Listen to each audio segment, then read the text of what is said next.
Hey, what's up everybody? Welcome back to another edit video. This time, instead of editing one of my own pictures, I'm going to be working on a submitted photo from one of my followers on Facebook, and this one was submitted by Ron Norton. And the reason I want to do this one is because, for one, I love sneak passes, no secret there. And as you can see up in this picture, we have some shockwave action. Now, I love shockwaves, I love sneak passes, so this is pretty much a no-brainer for me. I do have several other pictures I'm going to do as well, but we're going to start off with this one. This is a really clean picture. It's super sharp. If we zoom in here to 100%, let's get off of this tab. I mean, this thing is tack sharp. This is pretty much a perfect shot. The first thing I want to do is find my composition. Usually I work in a 4:5 ratio, if that works. So if we go ahead and level the jet and get in a 4:5, you see we don't have a lot of room to work with. We can probably make it a little tighter, something like that. See how that looks. That's not too bad. It's a little sky heavy on the top, but we do have the shockwave reaching all the way up there, so you can get away with it in an instance like this. So we'll go ahead and stick with the 4:5. Now if you wanted to, you could go with a little bit of a shorter aspect ratio. By shorter, I mean it doesn't have as much height to it. It's more of a wide aspect ratio, like 8.5 by 11. And you can see it brings it down a little bit, and you could bring the jet a little bit more up to center frame, like that. And we're cutting off a little bit at the top of that thing, but not much. So this actually looks like a little bit better of a composition. It works a little bit better in 8.5 by 11 than a 4:5 or 8:10 ratio. So let's go ahead and give this a go. Now the first thing I'm going to do is do some global edits. And that means I'm going to apply edits to the entire image, not just pieces of it. So the first thing I'm going to do is I'm going to bump the exposure up just a hair. Then I'm going to come down to dehaze, because when you dehaze it's going to darken it, so you want to bump the exposure. Bring the dehaze up a little bit. Something like that. We'll bring up our shadows. Something like that. Texture I don't really like to mess with a lot in a global edit, but you can add a little bit to it. Go around +8. I think that's where Ron had his set before. Something like that. So now what we're going to do is isolate the sky and try to make these shockwaves pop. So to do that, you're going to come up here to your masking panel. It's that little dotted outline circle looking thing. And we're going to hit select sky. Now, luckily this is a pretty simple image, so the selection is easy on Lightroom to do. It's not hardly any manual masking you're going to have to worry about. So with the sky selected, what we're going to do is go ahead and dehaze it some more. And that's going to bring some contrast into it. And you can see just doing that makes this shockwave start to pop. So bring that up. Texture, just a hair, and clarity will drag up a little bit. Now we'll come up here into our light, and we're going to bring up our highlights and our whites. Maybe bring our shadows up a hair and our blacks down a hair. And I like to pull some of the saturation out, because when you dehaze, it's going to make these blues a lot darker than they need to be. So let's go ahead and bring that saturation down a little bit, and maybe add just a hair of warmth. Something like that. And now we're going to do another select sky. Come up here and add another mask, hit select sky. This time we're going to do a little bit more dehaze, just a hair though. Clarity, just a hair, and texture we're going to drag up a little bit now. Now this we're only going to apply to the actual shockwave, not the entire sky. So with this mask selected right here, what you're going to do is on a PC you're going to hold Alt, and I believe I'm not sure, I don't know what it is on a Mac, I'm not going to lie. I know Control and Command I think are the same. I'm not sure what it is on a Mac, so you'll have to do some translating. But if you hold down Alt, you'll see these plus and minus signs turn into intersect. Click that, and we're going to do brush.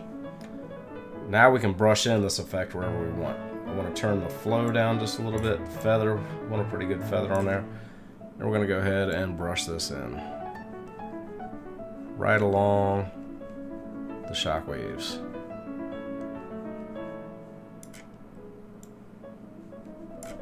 Do it down here. You can adjust the brush with your scroll wheel on your mouse. Make it a little bit smaller and bigger as you're working. And add a little texture to that. You got this little puff right here above the cockpit too.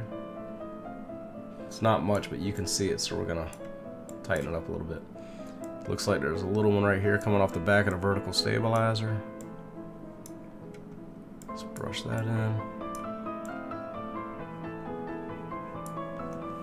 So something like that. Let's see how much of a difference. It's usually pretty subtle, but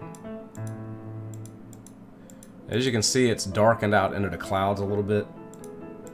It's not my favorite thing in the world, so what I'm going to do is actually come in here on my brush and hold Alt. And when you're holding Alt, it'll start pulling, it'll erase some of the masking that you brushed in. So we'll hold Alt, flow, we'll turn the flow down again, because when you hold Alt, your brush settings for subtracting come up. So while you're holding Alt, go ahead and adjust that feather, we'll turn it up a little bit.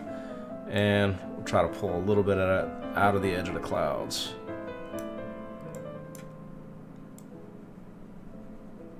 So it's not as obvious. Let's see what she looks like.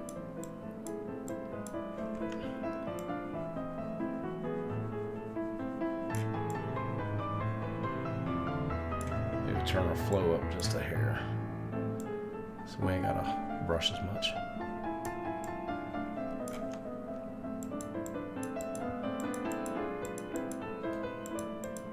Alright, that looks okay.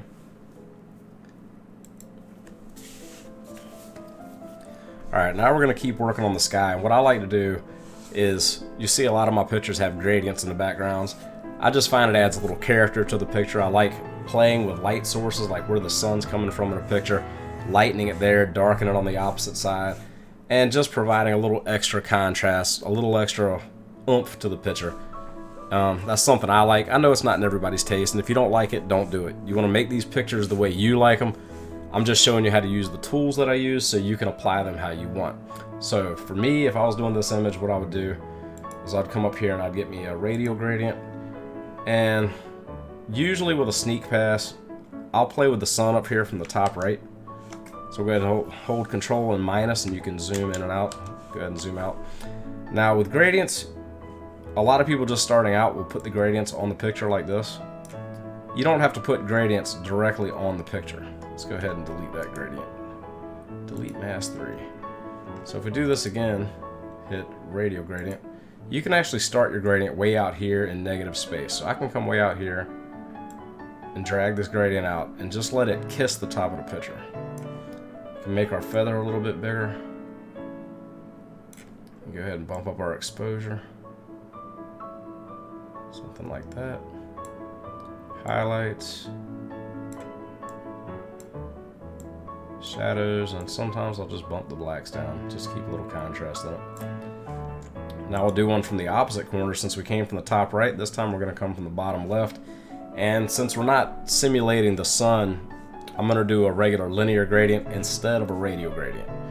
So we'll come down here to linear gradient, start from the bottom, drag it up.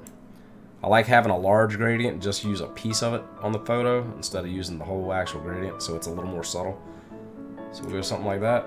And this time I'm going to do a little bit of a dehaze. Texture, maybe just a hair.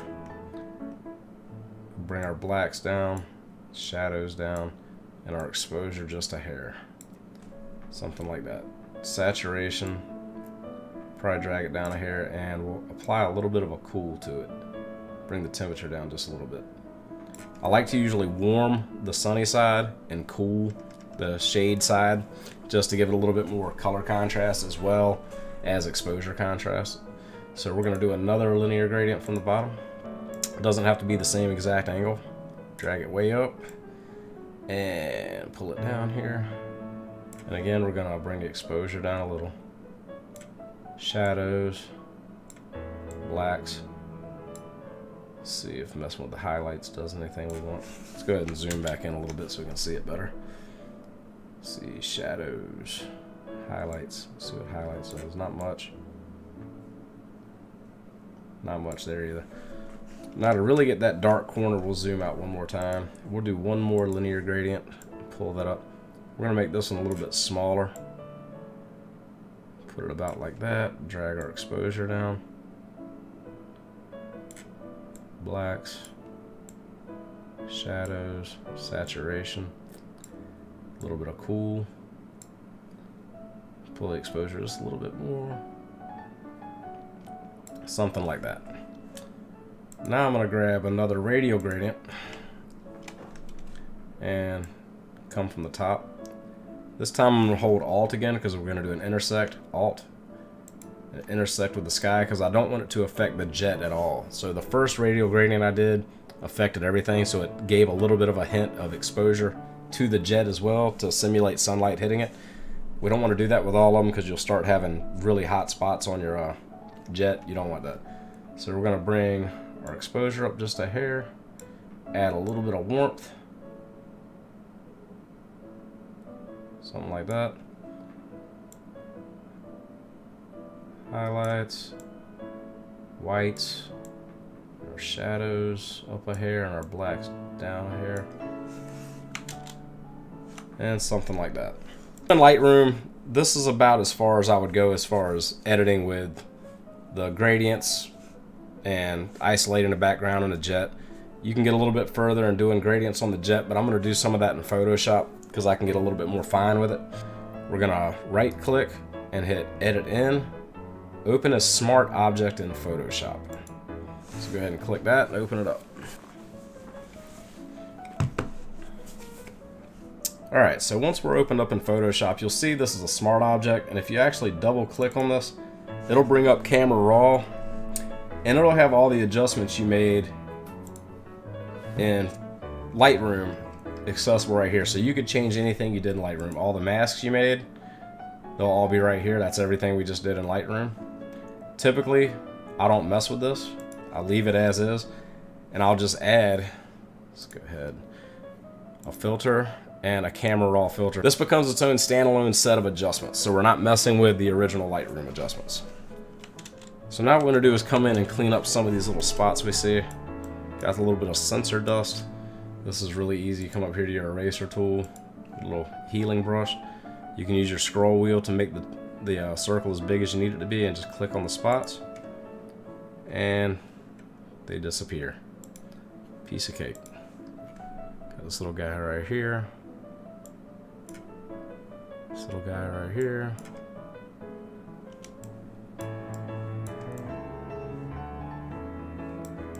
Everything else looks pretty good. We got a few down here at the edge, but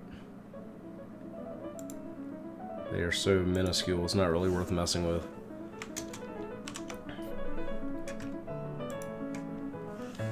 Alright, so now that we have our edited image from Lightroom, this is where I'll come in and I'll just tinker a little bit with a global edit on the whole thing, just to kind of make things pop a little bit more, add a little bit of contrast. So like highlights, maybe pop them up a little bit. Play with your whites, shadows, blacks. And now what I like to do is add a few gradients to the actual plane. So I'm going to do a linear gradient, and we have our light source from up here on the top right, so I'm going to do the same thing. We're going to drag it down over the plane, and I'm going to hold in Photoshop, it's not Alt you hold down, it's Shift. So if you hold Shift, this becomes intersect. Go ahead and hit that, and we're going to do select subject. So now it's going to intersect our gradient with the subject, so that gradient only applies to the subject. So if we jack the exposure up, you can see it's only affecting the jet. So we're going to bump this exposure up a little bit. We don't want it to affect everywhere that we just did. So what we're actually going to do is pull the exposure up, do our highlights, bring them up, whites, add a little bit of warmth, and we're going to hold Shift again, intersect, and intersect with a brush. So now we're just going to brush this in where we want it, which is going to be right along this top edge of the jet.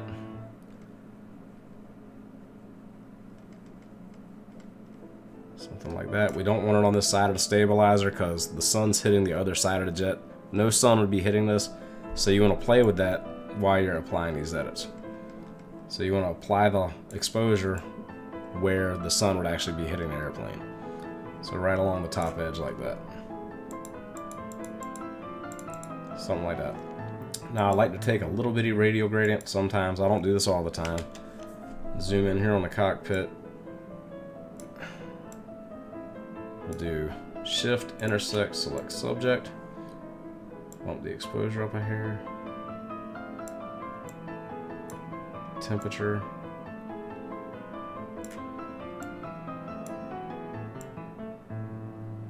Add a little bit of texture to it. Clarity. A little bit of dehaze. And now we're going to hold shift again, intersect, brush, and just brush this into the cockpit. So I don't want it affecting the jet at all. Well, any of the jet except for the cockpit, that is. Go ahead and brush that in. Something like that. As you can see, it's very, very subtle, but it adds a little bit more contrast to the pilot, to the cockpit, if we turn it back on. If you turn it on and off, you can see the difference it makes in the cockpit. Now, if you apply this edit to the whole plane, it would start making things look wonky where you don't want it to look wonky. We just want to apply that particular set of edits to the cockpit, so you just break it down into small pieces like that and apply it to the cockpit. And the more you start playing with this and doing this and getting deeper into like breaking down the plane into parts, you're going to find that you can create really cool contrast in your pictures. To continue with the jet, we're going to do another linear gradient. I'm going to do one from the bottom. We're going to drag it up just about to where the edge of the wings are right here, where the leading edge extension or lex on the jet comes back to the wing. Somewhere right in there, we're going to hold shift, intersect, select subject. And let's see, we're going to bump up our highlights and our whites.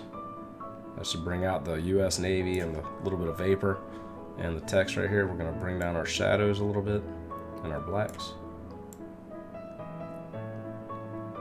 Something like that. And we'll actually do one more of these. Let's do a linear gradient. Do the same thing, drag it up. Where it's just covering the text and the crest right here. And shift, intersect, select subject. And highlights,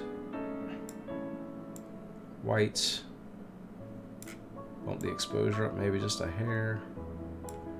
And we're going to do shift, intersect again. We're going to do brush. And we're just going to brush this in right around the letters. Because again, I don't want to affect everything around it, just pretty much the yellow. And you could actually do a color range to do this as well. But I usually don't mess with color range a lot, because I can get away with this.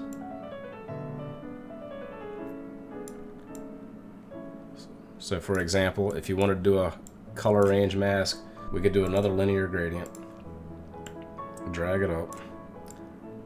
We could do shift, intersect, select subject, and that'll put it here. And just to make it a little bit more precise, do shift, intersect. You can do color range and click inside the yellow there. And that should give you a pretty good thing where you can play with the exposure, adjust the crest, like that.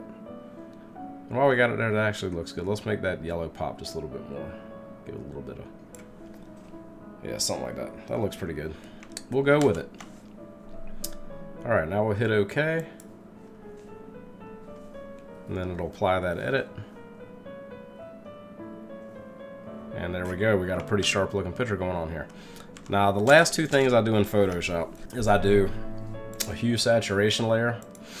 And this is just to, I like to darken my blues a little bit. So I'll come up here and I'll bring it to blues, bring the lightness down just a hair, bump the saturation sometimes. Sometimes I don't. This one will bump the saturation a little bit. Bring it down. The yellows, I like to bump the saturation just a hair. I don't really mess with the brightness because it starts pulling the color out of it. Something like that. And then we'll do a curves layer. So curves. And this is where you create your last little bit of contrast. So in the shadows, I like to bring the shadows and blacks down a little bit. And around the mid-tones, I like to really start pulling the exposure up and then pull them up in the highlights. So it's a little subtle S-curve that's just darkening the darks and lightening the lights. Play with adding another point in here.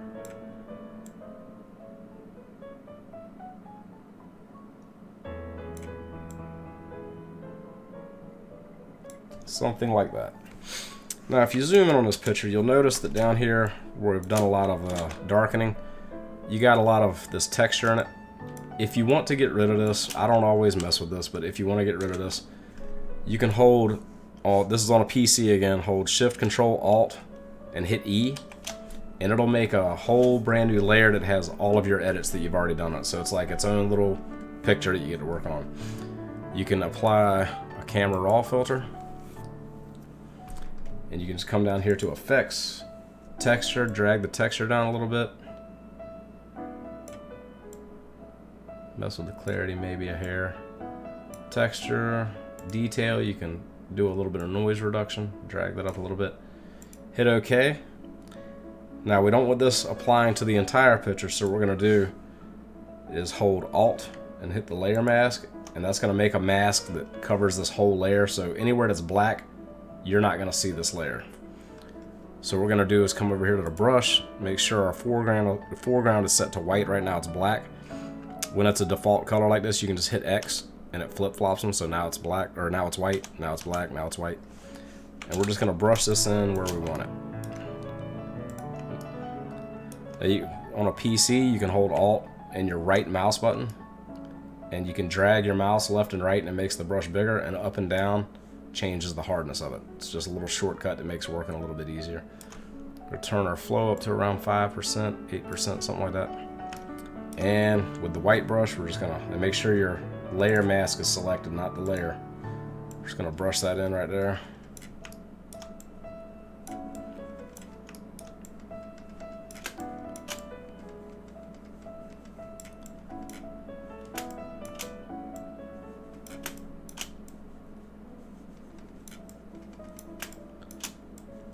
Pretty much brush it in anywhere that there isn't shockwaves, because you want your shockwaves to stay pretty sharp.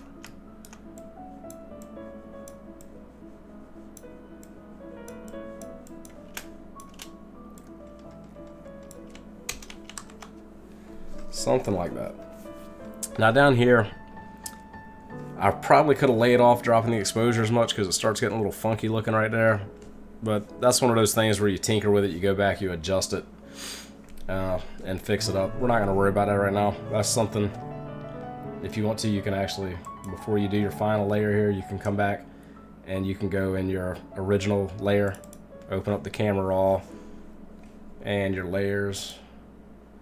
So where's your layers for the sky down here? Like one of these. And you can mess with the shadows and stuff like that and try to correct a little bit of that. So yeah, very subtle, not a lot of a difference, but you can go back in. That's the beauty of the Smart Object, is you can go back in and you can adjust and fix things. We're just gonna leave it as it was, a little bit dark like that. And that's pretty good. That's pretty much where I would go with it. Ron, excellent picture. I hope this is a little bit of insight into how I edit, and it might have helped y'all a little bit. And remember, you ain't got to edit these pictures to look exactly how I edit them and, you know, have the aesthetic that I have. Just use these tools, play around with them, and try to get your own look. Try to get something you're going for. If there's a certain look you like, just play with adjustments until you start getting where you want to get. And eventually you will find your style, and, you know, beautiful things will happen. I hope this helped you guys out. I'll be making more of these with more of the pictures y'all submitted, and I'm really looking forward to doing that because this is really cool, messing with other people's pictures and helping you guys out. So anyways, until the next video, y'all have a good one, and I'll see you then. Later.